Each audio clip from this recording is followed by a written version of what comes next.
আসসালামু আলাইকুম প্রিয় দর্শক, আপনাদের সকলকে শুভেচ্ছা সহ স্বাগত জানাচ্ছি চ্যানেল আই সংবাদে। এখনকার আয়োজন নিয়ে আপনাদের সাথে আছি আমি ফাদলিহা বুশরা। শুরুতেই চলুন দেখে নেই ফ্রেশ প্রিমিয়াম টি সংবাদ শিরোনামগুলো। কলকাতার ফ্ল্যাটে প্রবেশের আধ ঘন্টার মধ্যে এমপি আনার খুন হন বলছে ডিবি। ঢাকায় 2 মাস আগে হত্যা পরিকল্পনার তথ্য। শ্রম আইন লঙ্ঘন মামলায় ডক্টর ইউনূসের জামিন বাড়ল 4 জুলাই পর্যন্ত। বিশ্ব দরবারে দেশের ভাবমূর্তি ক্ষুণ্ণ হচ্ছে দাবি। ব্যাংক খাতের উন্নয়নে বাংলাদেশ ব্যাংককে স্বাধীনভাবে কাজ করার সুপারিশ। অর্থনীতি নিয়ে মানুষ চিন্তিত হলেও শঙ্কিত নয় মন্তব্য। এবং ইরানের প্রেসিডেন্ট ইব্রাহিম রাইসি সহ দুর্ঘটনায় নিহতদের দাফন আজ। খোরাসান প্রদেশে শোক যাত্রায় সামিল লাখো জনতা।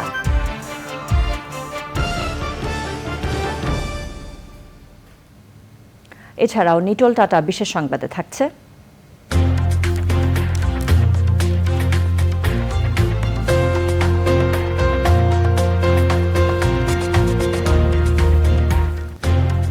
যুক্তরাষ্ট্রের অ্যালাবামায় প্রবাসী বাংলাদেশিদের মিলন মেলার খবর।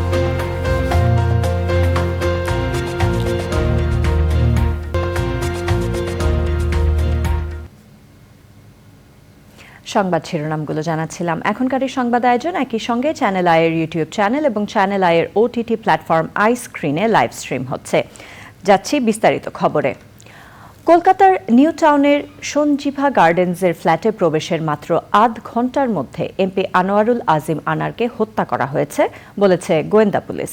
সংবাদ সম্মেলনে ডিবি প্রধান বলেন, হত্যার পর মরদেহ টুকরো করে সরিয়ে ফেলা হয়। তিনি জানান, রাজধানীর গুলশান ও বসুন্ধরা এলাকার 2টি বাসায় 2 মাস আগে হত্যার পরিকল্পনা করা হয়। আখতারুজ্জামান শাহীন হত্যাকাণ্ডের মূল পরিকল্পনাকারী বলেও উল্লেখ করেছে গোয়েন্দা পুলিশ। শহীদুল্লাহ রাজুর রিপোর্ট। ভারতের কলকাতার একটি বাড়ি থেকে বুধবার ঝিনাইদহ 4 আসনের সাংসদ আনোয়ারুল আজিম আনার পরিকল্পিত হত্যাকাণ্ডের শিকার হওয়ার খবরে চাঞ্চল্য সৃষ্টি হয় সারা দেশে। মরদেহ উদ্ধারের বিষয়েও সামনে আসে নানা প্রশ্ন। অবশেষে গোয়েন্দা পুলিশ বলল, প্রথমে বাংলাদেশেই হত্যার পরিকল্পনা করা হলেও পরে বিদেশে হত্যার সিদ্ধান্ত নেওয়া হয়। সংবাদ সম্মেলনে গোয়েন্দা পুলিশ বলছে, হত্যাকাণ্ডের মূল পরিকল্পনাকারী আখতারুজ্জামান শাহীনের গুলশান ও বসুন্ধরার বাসায় 2 মাস ধরে আনারকে হত্যার পরিকল্পনা করে আসছিল আসামিরা। চরমপন্থী কমিউনিস্ট পার্টির নেতা আমানুল্লাহ ওরফে শিমুল ভুইয়া এবং সেলেস্তা রহমান হত্যাকাণ্ড ঘটিয়েছেন বলেও উল্লেখ করেন তারা। গোয়েন্দারা বলছেন, সেজন্য চলতি মাসে কলকাতায় ফ্ল্যাট ভাড়া নেওয়ার পাশাপাশি হত্যাকাণ্ডে কলকাতায় 2 জনকে ভাড়া করে পরিকল্পনাকারীরা। এরই মধ্যে মূল হত্যাকারী সহ 3 জনকে আটক করেছে বলে উল্লেখ করেছে ডিবি। তাকে হত্যা করার জন্য মূলত তাদের প্ল্যানটা ছিল প্রায় 2-3 মাস যাবত। তারা এই প্ল্যানটা করে আসছিল তাকে মেরে ফেলবে, এবং তারা মানে যে এখানে যে মাস্টার মাইন্ড, তার বাসাটা হচ্ছে গুলশানের একটি বাসা, আরেকটি বাসা হচ্ছে বসুন্ধরা। এই 2টি বাসাতেই মানে অনেক দিন যাবতেই প্রায় 2 মাসের মতো তারা প্ল্যান করেছে তাকে সরিয়ে দেবে। যে মাস্টার মাইন্ড উনি সেখানে সব কিছু ঠিক করে কোন গাড়িটা ইউজ হবে, কাকে কত টাকা দিতে হবে, সেগুলি ঠিকঠাক করে কারা কারা থাকবে, এই অপরাধের সংগঠিত সবাইকে 5-6 জনকে রেখে উনি আবার 10 তারিখ উনি চলে আসছেন, বাংলাদেশে চলে আসছেন। কোনো আর্থিক কারণ নাকি আধিপত্য বিস্তারকে কেন্দ্র করে হত্যাকাণ্ড ঘটেছে তা তদন্ত করা হচ্ছে। সেটা 13 তারিখ 2:51 তারা সবাই ঢুকেছে, এবং আধা ঘন্টার মধ্যেই কিন্তু মানে এই নৃশংস বর্বরোচিত হত্যাকাণ্ডটি সংঘটিত হয়ে যায়। তাদের প্ল্যানটা ছিল এরকম যে তারা একদিকে তারা বিদেশের মাটিতে হত্যাকাণ্ডটি সংঘটিত করবে এবং লাশটাকে এমনভাবে গুম করা হবে যাতে কেউ কোনোদিন খুঁজে না পায়, যার কারণে তারা মানে বিভিন্ন পার্টে ভাগ করে ফেলেছে, অর্থাৎ হাড্ডির সাথে মাংসকে আলাদা করে ফেলেছে। 2টা ব্রিফকেস করে ওই যে পাবলিক টয়লেটের কাছে একটা গাড়ি ওয়েট করছিল, ওইখানে গিয়ে নিয়ে তারা চলে যায়। মরদেহ না পাওয়ার আশঙ্কার কথা জানিয়ে গোয়েন্দা পুলিশ বলছে, মরদেহের অংশবিশেষ হলেও উদ্ধারে কাজ করছে কলকাতা পুলিশ। এ ঘটনা তদন্তে কলকাতা পুলিশের একটি প্রতিনিধি দল বাংলাদেশে আসার কথাও জানায় মহানগর গোয়েন্দা police. Shahidullah Raju, channel I, Dhaka. ঝিনাইদহের সংসদ সদস্য আনোয়ারুল আজিম হত্যার রহস্য উদ্ঘাটনে দুদেশের গোয়েন্দা সংস্থা কাজ করছে বলে জানিয়েছেন স্বরাষ্ট্রমন্ত্রী। তবে এখনও মরদেহ উদ্ধার হয়নি বলেও জানিয়েছেন তিনি। আওয়ামী লীগ নেতারা বলেছেন, তার বিরুদ্ধে চোরাচালানের অভিযোগ উঠলেও জনপ্রিয়তার কারণে মনোনয়ন দেয়া হয়েছে। রফিকুল বাশারের রিপোর্ট। ঝিনাইদহের সংসদ সদস্য আনোয়ারুল আজিমকে যারা খুন করেছেন তাদের মুখ থেকেই বিষয়টি নিশ্চিত হয়েছেন বলেছেন স্বরাষ্ট্রমন্ত্রী আসাদুজ্জামান খান। সচিবালয়ে সাংবাদিকদের তিনি বলেন, দুদেশের গোয়েন্দারা এর তদন্ত করছেন। দুদেশের গোয়েন্দা সংস্থা একমত হলে সব তথ্য জানানো হবে। আমরা তো সুনিশ্চিত হয়েছে তাকে হত্যা করা হয়েছে। যারা হত্যা করেছেন মানে তাদের মুখের থেকে আমরা এগুলি শুনেছি, কিন্তু ডেড বডিটা আমরা এখনো উদ্ধার করতে পারিনি। আমরা সেই যে তদন্তের খাতিরে, তদন্তের স্বার্থে আমরা আপনাদেরকে বলছিলাম যে আমরা এই তদন্তটা মোটামুটি গুছিয়ে এনে আপনাদেরকে জানাবো। প্রায় সব কিছুই আমাদের চিহ্নিত হয়েছে। কারা হত্যা করেছেন তাদেরকেও আমরা চিহ্নিত প্রায় মানে কাছাকাছি এসে গিয়েছি। আমরা শুধু ঘোষণার বাকি, ঘোষণাটা দেব আমরা সম্পূর্ণ মানে একমত হতে পারলে, দুই দেশের গোয়েন্দারা একমত হতে পারলে। আমরা যতটুকু শুনেছি, ভারতীয় একটা ফ্ল্যাট বাড়িতে তাকে নিয়ে যাওয়া হয়েছিল, সেই ফ্ল্যাট বাড়িতে তাকে হত্যা করেছে, এইটুকু আমরা শুনেছি, এইটুকু জেনেছি। ভারতীয় পুলিশ আমাদেরকে এগুলি জানিয়েছেন। বিভিন্ন অভিযোগ থাকলেও নিজ এলাকায় জনপ্রিয়তার জন্য আনোয়ারুল আজিমকে সংসদ নির্বাচনে মনোনয়ন দেওয়া হয়েছিল বলে জানিয়েছেন দলের নেতারা। সংসদ সদস্য কলকাতায় মারা গেছে, তাকে হত্যা করা হয়েছে, তো তাকে আমরা তৃতীয়বারও নমিনেশন দিয়েছি তার জনপ্রিয়তার জন্য।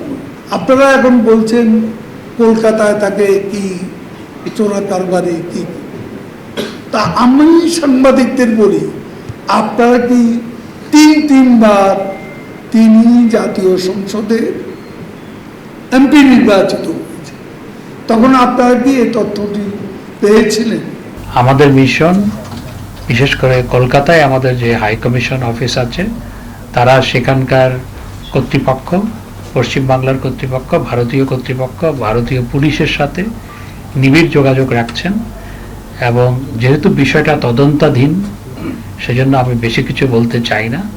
আপনারা খুব সহসাই সবকিছু জানতে পারবেন। স্বার্থের দ্বন্দ্ব না রাজনৈতিক কারণে খুন হলেন আনোয়ারুল আজিম, বিষয়টি নিশ্চিত হতে আর অল্প কিছুদিন অপেক্ষা করতে হবে বলে জানিয়েছেন স্বরাষ্ট্রমন্ত্রী। Thank you. Rafiqul Bashar, channel I, Dhaka. Jhenaidah ৪ আসনের সংসদ সদস্য আনোয়ারুল আজিম আনার নিহতের ঘটনায় দলীয় কার্যালয়ে কালো পতাকা উত্তোলন করে কালীগঞ্জ উপজেলা আওয়ামী লীগ।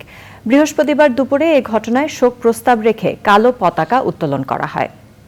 সে সময় উপজেলা আওয়ামী লীগের নেতারা এমপি আনার হত্যার মূল পরিকল্পনাকারী সহ দোষীদের সবাইকে অবিলম্বে গ্রেফতারের দাবি জানান।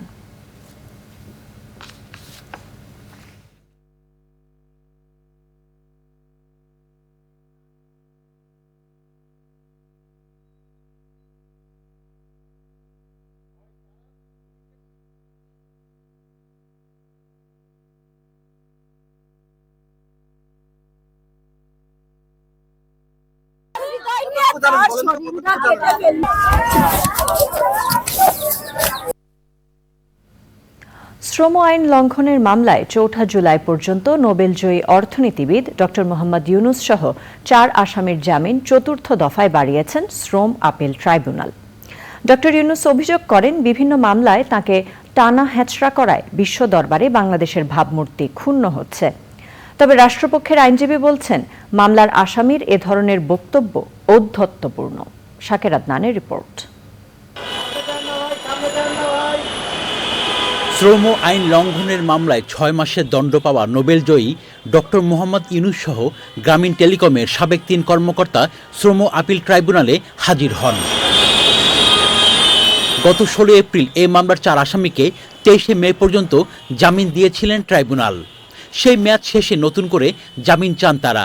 শ্রম আপিল ট্রাইব্যুনাল আগামী ৪ জুলাই শুনানির পরবর্তী দিন ঠিক রেখে ওই দিন পর্যন্ত তাদের জামিন মঞ্জুর করেন।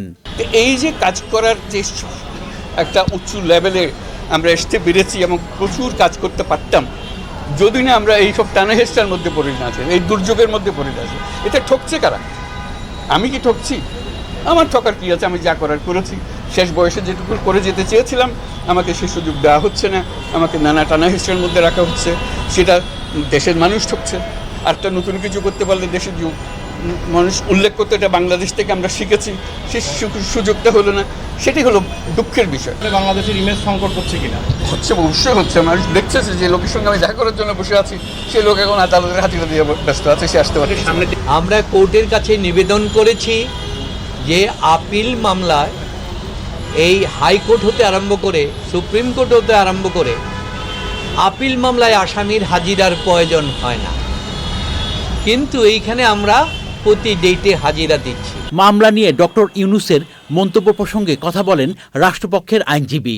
বাংলাদেশ নিয়ে কথা বলে বাংলাদেশের ইমেজের কথা বলছে, তাই কি বাংলাদেশের ইমেজ এটা ডিপেন্ড করে প্রফেসর ইউনূসের উপর? মোটেও না, মোটেও কখনো না।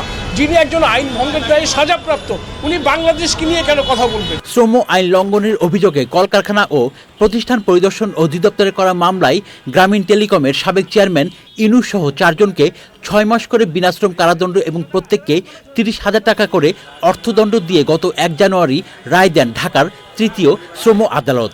সাজাপ্রাপ্ত অপর 3 জন হলেন গ্রামীণ টেলিকমের সাবেক ব্যবস্থাপনা পরিচালক আশরাফুল হাসান, পরিচালক নূরজাহান বেগম ও মোহাম্মদ শাহজাহান। মামলায় শ্রমিক কল্যাণ ফাউন্ডেশনে নির্দিষ্ট লভ্যাংশ জমা না দেয়া, শ্রমিকদের চাকরি স্থায়ী না করা এবং গণছুটির অভিযোগ আনা হয়। Shakir Addan, Channel I, Dhaka.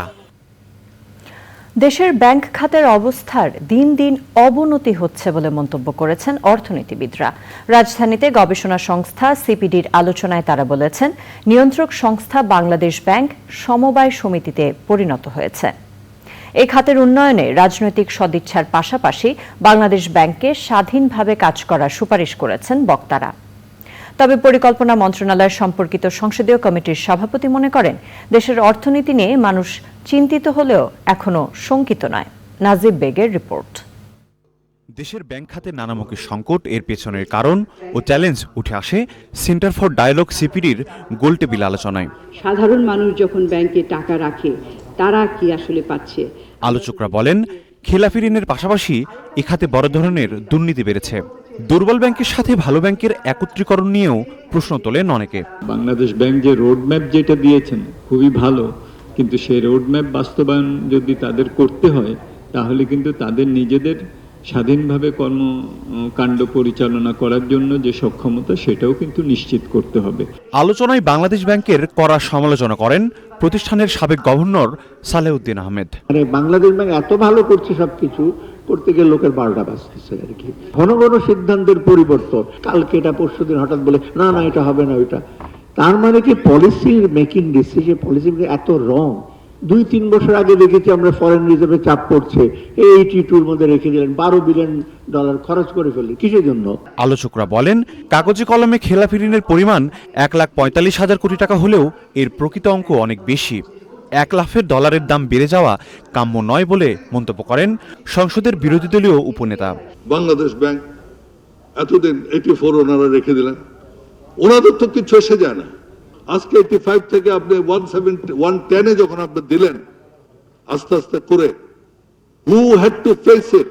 This businessman যাদেরকে আমরা রাতারাতি গালাগালি করি, এই বিজনেসম্যানরাই ফেস করতে হয়েছে। 85-এর জায়গায় তারা 110 টাকা করে তার ফরেন এক্সচেঞ্জ দিতে হচ্ছে হঠাৎ করে। আমাকে যদি এটা আস্তে আস্তে গ্রাজুয়ালি করতেন, I would have adjusted. How can I adjust? নতুন করে কোনো ব্যাংকের লাইসেন্স দেওয়ার আগে সতর্ক থাকার পরামর্শ দেন পরিকল্পনা মন্ত্রণালয় সম্পর্কিত সংসদীয় কমিটির সভাপতি। নতুন লাইসেন্স দেওয়ার ব্যাপারে আমি মনে করি সরকারকে সাবধান হতে হবে। আই ডোন্ট বিলিভ যে আমরা স্টপ করি বাই অর্ডার, যার দেবো না। মার্কেটের রিকোয়ারমেন্ট থাকলে অবশ্যই দিতে হবে। এই জন্য একটা প্রপার প্রসিজিওর, নট নির্বাহী প্রসিজিওর, তাড়াহুড়ো কোনো দরকার নেই। এইটা না করে নির্বাহী আদেশে দেওয়া যায়, এটা মনে করি যে there can be errors in that. এটা আমার সাজেশন। ব্যাংক খাতের অবস্থার উন্নতিতে স্বাধীন ব্যাংকিং কমিশন গঠনেরও সুপারিশ করেন বক্তারা। নাজিব বেগ, চ্যানেল আই, ঢাকা। দেশের শিল্প খাতে অবদানের স্বীকৃতি হিসেবে 20টি প্রতিষ্ঠানকে রাষ্ট্রপতি শিল্প উন্নয়ন পুরস্কার দেয়া হয়েছে। এ ধরনের স্বীকৃতি উদ্যোক্তাদের নিজ নিজ কারখানায় উৎপাদিত পণ্যের উৎকর্ষ সাধনে অনুপ্রাণিত করবে বলে মনে করেন সংশ্লিষ্টরা। মিথিলা নাসরিনের রিপোর্ট। সৃজনশীলতা বৃদ্ধি, প্রণোদনা ও কর্মসংস্থান সৃষ্টির মাধ্যমে দেশের অর্থনীতিতে গুরুত্বপূর্ণ অবদানের জন্য শিল্প মন্ত্রণালয় কর্তৃক 6 ক্যাটাগরিতে 20টি শিল্প প্রতিষ্ঠানকে প্রদান করা হয় রাষ্ট্রপতি শিল্প উন্নয়ন পুরস্কার 2021। পুরস্কারপ্রাপ্ত প্রতিষ্ঠানগুলোর মধ্যে রয়েছে Pran Dairy, Square Food and Beverage, Snowtex Outwear Limited সহ বেশ কয়েকটি প্রতিষ্ঠান। হাইটেক ক্যাটাগরিতে নির্বাচিত একমাত্র প্রতিষ্ঠান বিজ সলিউশনস লিমিটেড। আপনারা শিল্প উদ্যোক্তারা আজকে বিভিন্ন সফল বিনিয়োগ করে আপনারা যে কর্মসংস্থান সৃষ্টি করেছেন তার জন্য আমাদের সরকার, শিল্প মন্ত্রণালয় আমরা সর্বাত্মকভাবেই প্রত্যেকটি ক্ষেত্রে আমরা সহযোগিতা দিয়ে যাচ্ছি। বিনিয়োগ ও টেকসই শিল্পায়নের প্রসার ঘটাতে এলাকাভিত্তিক শিল্প ক্লাস্টার ও খাতভিত্তিক শিল্প পার্ক নির্মাণ করা হচ্ছে, যেখানে বেসরকারি উদ্যোক্তাগণ বিভিন্ন শিল্প স্থাপন করে দেশের দারিদ্র্য বিমোচন, অর্থনৈতিক প্রবৃদ্ধি ও কর্মসংস্থান সৃষ্টিতে গুরুত্বপূর্ণ ভূমিকা রাখছে। 2014 সাল থেকে শুরু হওয়া এই আয়োজনের ধারাবাহিকতা অব্যাহত রাখার প্রত্যয় সংশ্লিষ্টদের। Mithila Nasrin, channel I, Dhaka. ঠিক 51 বছর আগে এ দিনে জাতির পিতা বঙ্গবন্ধু শেখ মুজিবুর রহমানকে আনুষ্ঠানিকভাবে জুলিও কুরি শান্তি পদক তুলে দেয়া হয়েছিল। শুধু জাতির পিতাকে পদকই তুলে দেয়া হয়নি, বঙ্গবন্ধুকে বিশ্ববন্ধু উপাধিতেও ভূষিত করে বিশ্ব শান্তি পরিষদ। ওবায়দুল রশিদের রিপোর্ট। 1949 সালে বিশ্ব শান্তি পরিষদের যাত্রা শুরুর পর 1950 সাল থেকে শান্তি পদক প্রদান শুরু হয়। এরপর 1958 সালে ফরাসি পদার্থবিজ্ঞানী ফ্রেডরিক জুলিও কুরির মৃত্যুর পর 1959 সাল থেকে শান্তি পদকটির নাম হয় জুলিও কুরি শান্তি পদক। সাম্রাজ্যবাদ, ফ্যাসিবাদীদের বিরোধিতা ও মানবতা এবং বিশ্ব শান্তি প্রতিষ্ঠায় অগ্রণী ভূমিকা পালনকারীদের এ পদক দেওয়া হয়। 1972 সালের 10 অক্টোবর চিলির রাজধানী সান্তিয়াগোতে বিশ্ব শান্তি পরিষদের প্রেসিডেন্সিয়াল কমিটির সভায় সবার ঐক্যমতে বাঙালির জাতির পিতা বঙ্গবন্ধু শেখ মুজিবুর রহমানকে জুলিও কুরি শান্তি পদক প্রদানের সিদ্ধান্ত হয়। বঙ্গবন্ধু মূলত শাসন এবং শোষণের বিরুদ্ধে সংগ্রাম করে বাংলাদেশের স্বাধীনতাকে নিশ্চিত করেছিলেন। শান্তি পরিষদের 140টি দেশের 200 জন প্রতিনিধি ঐক্যবদ্ধভাবে সিদ্ধান্ত নিয়েছিলেন যে বঙ্গবন্ধুকে জুলিও কুরি পদক দেয়া হোক। তাকে যখন এই পদকটা দেয়া হয় তখন রমেশবাবু বলেছিলেন যে তিনি বঙ্গবন্ধু নন, তিনি বিশ্ববন্ধু। 1973 সালের 23 মে ঢাকায় এশীয় শান্তি সম্মেলনে জাতির পিতা বঙ্গবন্ধু শেখ মুজিবুর রহমানকে জুলিও কুরি পদক হস্তান্তর করেন বিশ্ব শান্তি পরিষদের সেক্রেটারি জেনারেল রমেশ চন্দ্র। সেদিনের বক্তব্যেও বঙ্গবন্ধু বলেছিলেন সারা বিশ্বের নির্যাতিত, নিপীড়িত মানুষের কথা। আপনারা বিশ্ব শান্তি আন্দোলনের সহমর্মী প্রতিনিধিরা আমাকে জুলিও কুরি শান্তি পদকে ভূষিত করেছেন। এই সম্মানের জন্য আমি কৃতজ্ঞ, কিন্তু একই সাথে আমি এটাও একান্তভাবে অনুভব করি যে এই সম্মান কোনো ব্যক্তি বিশেষের জন্য নয়। এই সম্মান বাংলাদেশের স্বাধীনতা সংগ্রামে আত্মদানকারী শহীদদের, স্বাধীনতা সংগ্রামের বীর সেনানীদের। জুলিও কুরি শান্তি পদক সমগ্র বাঙালি জাতি, এটা আমার দেশের 7.5 কোটি মানুষের। বিশ্বে আজও চলছে যুদ্ধ, অত্যাচার, নিপীড়ন। জাতির পিতা বঙ্গবন্ধু শেখ মুজিবুর রহমান 51 বছর আগে এ দিনের ভাষণে যে আহ্বান জানিয়েছেন তা আজও প্রাসঙ্গিক। Obaidul Rashid, channel I, Dhaka. প্রিয় দর্শক, কলকাতায় এমপি আনোয়ারুল আজিম আনার হত্যার ঘটনায় মিন্টো রোডে ডিবি কার্যালয়ে এসেছেন ভারতীয় পুলিশ সদস্যরা।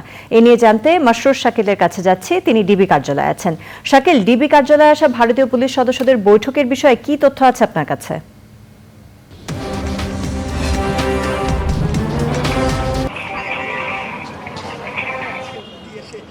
হ্যাঁ, ঝিনাইদহ 4 আসনের সংসদ সদস্য আনোয়ারুল আজিম আনার যিনি কলকাতায় ইতিমধ্যে হত্যাকাণ্ডের শিকার হয়েছেন বলে আমরা নিশ্চিত হয়েছি। যেটি জানা গেছে মূলত এখানে 5:30 থেকে 6টা এই সময়ের মধ্যে কলকাতা পুলিশের 2 জন সদস্য ডিবি কার্যালয়ে এসেছেন, যেটি আমাদের সোর্স কনফার্ম করেছে যে তারা এসেছেন এবং তারা তাদের প্রয়োজনীয় যাদের সাথে বৈঠক করার কথা তারা বা বৈঠক করছেন এবং জানতে এখানকার যেসব তথ্য তাদের জানার প্রয়োজন সেসব তথ্য তারা জানার চেষ্টা করছেন। এবং পুলিশের এবং ডিবির যে গোয়েন্দা দলের যেসব সদস্যরা এই কার্যক্রমের সাথে জড়িত, অর্থাৎ এই হত্যাকাণ্ডের রহস্য উদ্ঘাটনে কাজ করছেন, তাদের সাথে বৈঠক করছেন এবং যারা ইতিমধ্যে যাদেরকে গ্রেপ্তার করা হয়েছে তাদের সাথে জিজ্ঞাসাবাদ করবেন, পরিবারের সাথে কথা বলবেন বলে আমরা জেনেছি। যেটি আমাদেরকে গোয়েন্দা কার্যালয়ের যারা আমাদেরকে তথ্য জানিয়েছেন যে 2 জন সদস্য এসেছেন তারা নিশ্চিত করেছেন। অর্থাৎ এখন পর্যন্ত আমরা অবশ্য পরিবারের কাউকে এখন পর্যন্ত আমরা দেখিনি এবং যেটি হয়েছে যে এই সংশ্লিষ্ট যারা রয়েছেন তাদের সবার সাথে কথা বলার কথা রয়েছে এই কলকাতা পুলিশের 2 জন সদস্যের। পরবর্তীতে যদি ডিবি কার্যালয়ের কোন মুখপাত্র আমাদেরকে জানান তাহলে আমরা দর্শকদের জানিয়ে দেব। ধন্যবাদ আপনাকে। ডিবি কার্যালয় থেকে এমপি আনাস হত্যাকাণ্ডের সবশেষ তথ্য জানাচ্ছিলেন আমাদের সহকর্মী মাসরুর শাকিল। চলে যাচ্ছে পরবর্তী খবরে। হেলিকপ্টার দুর্ঘটনায় নিহত ইরানের প্রেসিডেন্ট ইব্রাহিম রাইসি সহ সফর সঙ্গীদের মরদেহ দাফনের জন্য ইরানের 2য় বৃহত্তম শহর মাশহাদে নেওয়া হয়েছে। এর আগে খোরাসান প্রদেশে রাইসির শোকযাত্রায় সামিল হন লাখো ইরানি। বুধবার তেহরানে বিভিন্ন দেশের রাষ্ট্রপ্রধান ও প্রতিনিধিরা নিহতদের প্রতি শ্রদ্ধা জানান। মাশহাদ শহরেই জন্ম ও বেড়ে ওঠেন প্রেসিডেন্ট রাইসি। সেই শহরেই তাকে সমাহিত করার প্রক্রিয়া চলছে। মাহফুজুল হাসানের রিপোর্ট। ইরানি প্রেসিডেন্ট ইব্রাহিম রাইসি চিরনিদ্রায় শায়িত হবেন আজ দুপুরে। জন্মস্থান মাশহাদে চতুর্থ জানাজা শেষে সমাহিত করা হবে জনপ্রিয় এই নেতাকে। রাইসি ছাড়াও পররাষ্ট্রমন্ত্রী হোসেন আমির আবদুল্লাহিয়ানকেও মাশহাদের পবিত্র ইমাম রেজার মাজারে দাফন করা হবে। স্থানীয় সময় বৃহস্পতিবার সকালে খোরাসান প্রদেশের বিয়েরজান্দ শহরে প্রিয় প্রেসিডেন্টকে শেষ বিদায় জানান সর্বস্তরের মানুষ। লাখো মানুষের ঢল নামে বিয়েরজান্দের রাস্তায়। শোকের মাতম ছুঁয়ে যায় উপস্থিত সবাইকে।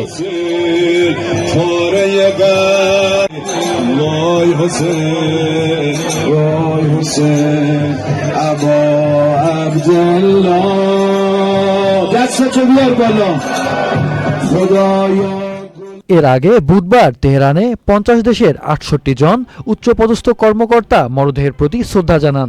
এতে অংশ নেন কাতার, ইরাক, ভারত, পাকিস্তান, সিরিয়া ও তুর্কমেনিস্তানের প্রতিনিধি ও বিশিষ্টজনেরা। শ্রদ্ধা জানান আফগানিস্তানের তালিবান সরকারের পররাষ্ট্রমন্ত্রী।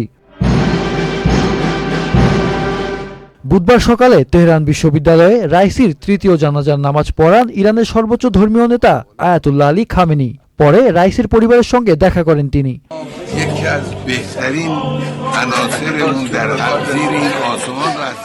ইব্রাহিম রাইসির মৃত্যুতে ইরানে 5 দিনের জাতীয় শোক পালন শেষ হলে দেশটিতে প্রেসিডেন্ট নির্বাচনের প্রচার শুরু হতে পারে।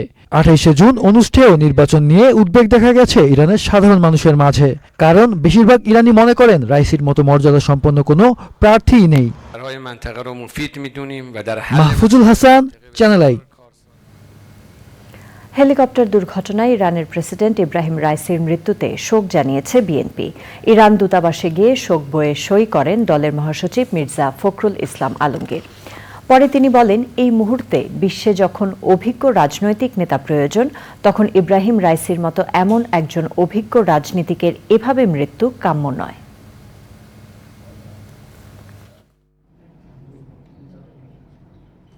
এই মুহূর্তে যখন বিশ্বে অভিজ্ঞ রাজনীতিকদের খুব বেশি প্রয়োজন, সেই মুহূর্তে ইব্রাহিম রাইসির মতো একজন অভিজ্ঞ, বিচক্ষণ এবং জনপ্রিয় নেতার এই হঠাৎ দুর্ঘটনায় চলে যাওয়া, এটা আন্তর্জাতিক বিশ্বের জন্যেই, শান্তির জন্যে এবং একটা সৌহার্দ্য স্থাপনের ক্ষেত্রে অত্যন্ত একটা মর্মান্তিক দুর্ঘটনা বলে আমি মনে করি। সংবাদের এ পর্যায়ে সময় হয়ে গেল একটি বিরতি নেবার। বিরতির পর অন্যান্য খবরের সাথে আরো জানিয়ে ফিরব। ফিলিস্তিনকে স্বাধীন রাষ্ট্র হিসেবে। বিরতির পর আবারও আমন্ত্রণ চ্যানেল আই সংবাদে। ফিলিস্তিনকে স্বাধীন রাষ্ট্র হিসেবে স্বীকৃতি দেওয়ার ঘোষণা দিয়েছে ইউরোপের 3 দেশ নরওয়ে, আয়ারল্যান্ড ও স্পেন। দেশগুলোর নেতারা জানিয়েছেন আগামী সপ্তাহে আনুষ্ঠানিকভাবে এই স্বীকৃতি দেওয়া হবে। তবে দেশ তিনটির এমন পদক্ষেপে ক্ষুব্ধ প্রতিক্রিয়া জানিয়েছে ইসরায়েল। এদিকে আন্তর্জাতিক বিচার আদালত শুক্রবার গাজায় যুদ্ধবিরতির রায় দেওয়ার কথা থাকলেও গাজার রাফায় হামলার তীব্রতা বাড়িয়েছে ইসরায়েল। ইসরায়েলি হামলায় একদিনে এখন পর্যন্ত 16 ফিলিস্তিনি নিহত হয়েছেন।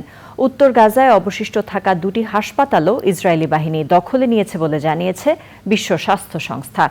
হাসপাতাল দুটিতে 200-র বেশি রোগী আটকা পড়েছেন। এবার রয়েছে আইস্ক্রিন সাংস্কৃতিক সংবাদ।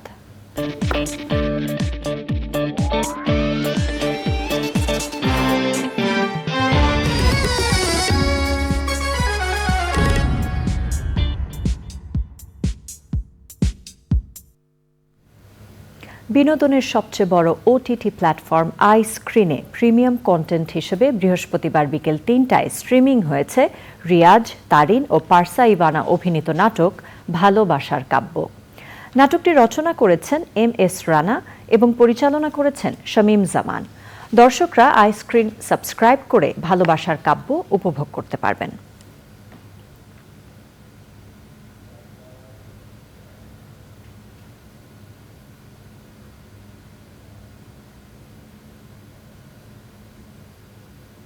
নিটোল টাটা বিশেষ সংবাদ।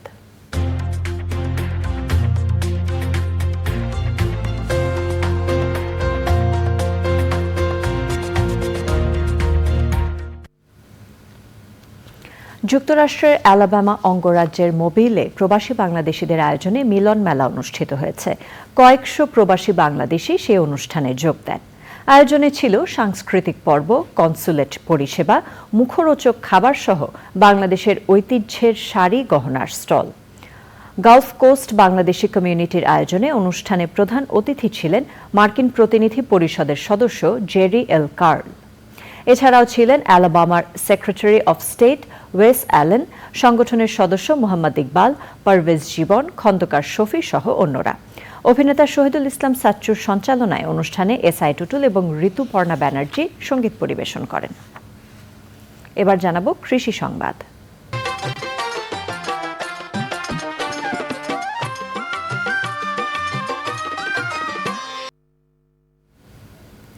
লালমনিরহাটের কালীগঞ্জে তিস্তা নদীর বালুচরে মিষ্টি কুমড়ার ভালো ফলন পাওয়া গেছে। লাভবান হওয়ায় কৃষকের মুখে হাসি ফুটেছে।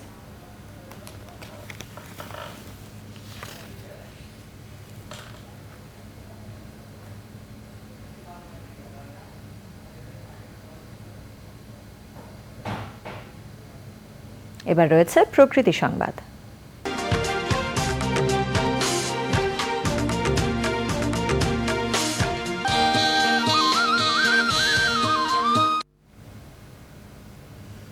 চাঁদপুরের মোলহেড বা বঙ্গবন্ধু পার্কে নদী সহ পুরো প্রকৃতি অপার সৌন্দর্য বিলিয়ে দিয়েছে।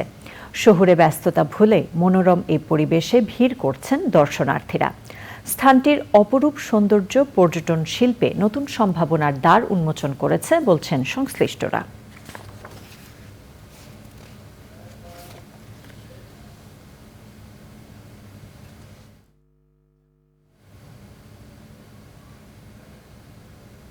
প্রিয় দর্শক, সংবাদে আবারও সময় হয়ে গেল একটি বিরতি নেবার। বিরতির পর খেলার খবরে জানিয়ে ফিরব।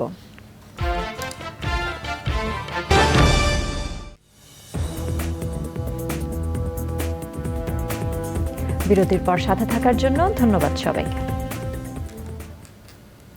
সাংবাদিকদের দাবির প্রেক্ষিতে গণমাধ্যমে শৃঙ্খলা আনার কাজ করা হচ্ছে বলে জানিয়েছেন তথ্য ও সম্প্রচার প্রতিমন্ত্রী মোহাম্মদ আলী আরাফাত।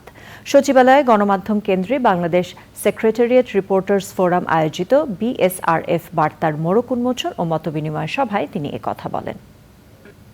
ধরনের অসৎ উদ্দেশ্য থাকতো যে গণমাধ্যমকে কন্ট্রোল করবে, তাহলে সংখ্যা কি এত বাড়ানোর কথা?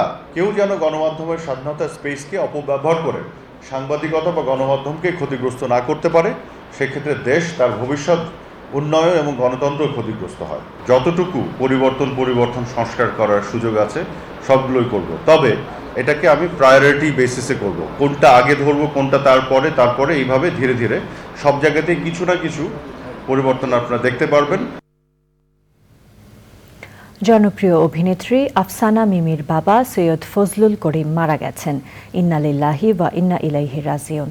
বৃহস্পতিবার সকাল 8:30টায় বঙ্গবন্ধু শেখ মুজিব মেডিকেল বিশ্ববিদ্যালয় হাসপাতালে তিনি শেষ নিঃশ্বাস ত্যাগ করেন। উত্তরা 14 নম্বর সেক্টরের 21 নম্বর রোডের 23 নম্বর বাড়িতে জোহরের নামাজের পর তাঁর জানাজার নামাজ হয়।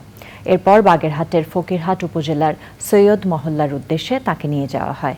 সেখানেই তার দাফন হওয়ার কথা রয়েছে। এবার রয়েছে খেলার খবর।